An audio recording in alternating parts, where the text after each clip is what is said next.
Periya case കുറ്റവാളികളുടെ വീട്ടിലെത്തി CPIM നേതാക്കൾ. ജില്ലാ സെക്രട്ടറി MV ബാലകൃഷ്ണൻ, MLA-മാരായ CH കുഞ്ഞമ്പു, ജില്ലാ കമ്മിറ്റി അംഗം K കുഞ്ഞിരാമൻ എന്നിവരാണ് വീട്ടിലെത്തിയത്.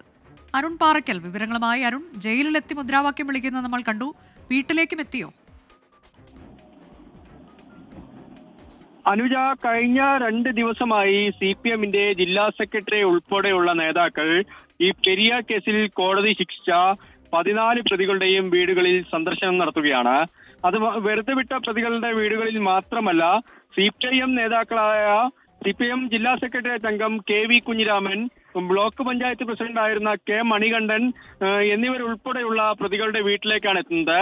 ഈ പീതാംബരന്റെ വീട്ടിലുൾപ്പെടെ ഈ CPIM ജില്ലാ സെക്രട്ടറിയും ഉദുമ MLA-യും പോയി എന്നാണ് വിവരം. പക്ഷേ ഈ സംഭവമുണ്ടായി, ഈ കൊലപാതകമുണ്ടായി ആദ്യഘട്ടം മുതൽ തന്നെ ഇതുമായി ഈ പെരിയ ഇരട്ട കൊലപാതകം പെരിയ കേസ് കുറ്റവാളികളുടെ വീട്ടിലും CPIM നേതാക്കൾ എത്തുന്നു. ജില്ലാ secretary MV Balakrishnan, CH Kunhambu, ജില്ലാ കമ്മിറ്റി അംഗം K കുഞ്ഞിരാമൻ എന്നിവരാണ് കാസർകോട്ട് വസതിയിലേക്ക് എത്തിയത്.